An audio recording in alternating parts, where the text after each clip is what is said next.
Investors preparing for the first trading day of the year, and joining us right now with some of her picks to kick off 2024 is Stephanie Link. She is Chief Investment Strategist at Hightower, also, of course, a CNBC contributor. And Stephanie, we were just talking about how people are feeling about this year. We've seen a huge run in the markets leading up to this. Yeah. You're pretty optimistic. You think this can continue, but with different leadership kind of taking over, right? Yeah, and Happy New Year, Becky. It's good to see you. You too. There's a lot of momentum in the economy headed into 2024. GDP is running at about 2.5–3% right now. And a lot of that is tied to the consumer. And we've been talking about the strong job market for over a year and a half now. We created 2.3 million jobs last year, and that's compared to a 2 million average from 2016 to 2020. So a lot of momentum there. We know wages are strong. We know retail sales have also been pretty strong, surprisingly so, especially the control group from the GDP report. Then you have add on manufacturing renaissance from all of these infrastructure bills that were passed last year that will get into the system this year. And of course, we all talk about inflation and that we're making a lot of progress. So I think if you have a GDP of about 2 to 3%, you can see upper single digits earnings growth. And I think earnings will be revised higher throughout at least the first half of this year. And I do like the fact that we are broadening out. From the October lows, the equal weight S&P outperformed the market cap weight S&P by 200 basis points. And so there's a long way to go in that kind of transition. And of course, we have $6 trillion of money in money markets, and $1 trillion last year alone came into money markets. And I think you're going to start to see that money filter into the markets. Yeah, the Dow transports, we were just talking about how for the year to date, they were up about 18.5%. Actually saw week to date down a little bit. But you like Union Pacific. And I just wonder, this is not just the trends that you're seeing here. This is specific to Union Pacific and some of the things they have going on, too.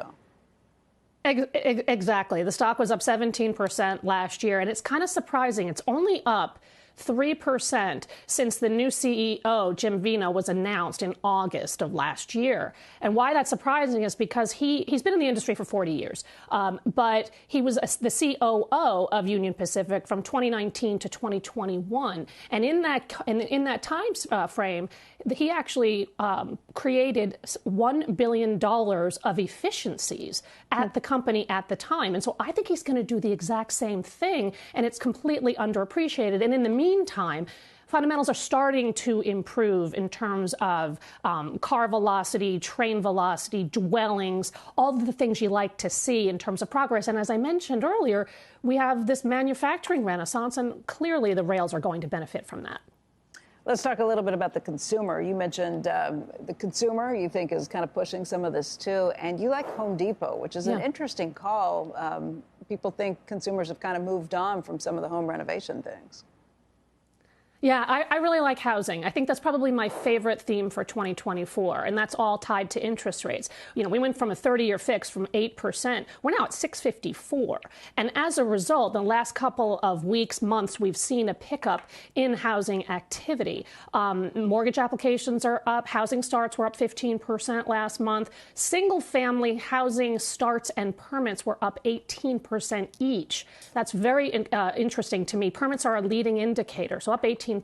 And Home Depot has been a laggard. And so that's kind of what I look for, Becky, especially in the beginning of the year, are what stocks, blue chip, that have lagged. And Home Depot, again, has lagged, and it, rightfully so. They benefited big time from the COVID levels and the demand. And I think we're getting through that. So we've had last 4 quarters of negative same-store sales. I think we're coming to the end of that, maybe the next quarter or two.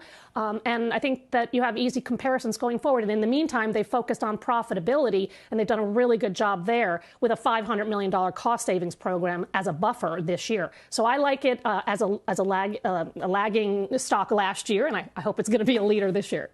Lagging, it was still up almost 10%. Schwab, one of your other picks, was actually down 16% last year. What's the rationale? Do you think this is going to be a better year?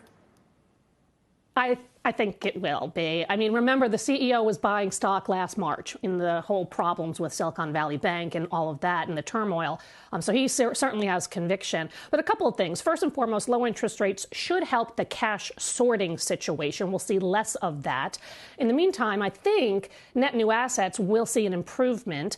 We saw last month it actually did improve month over month of about 3.7% versus 1.7%. So that's good. It's encouraging, but it's still below their target of 5 to 7% for the year. And I think we can eventually get back to that.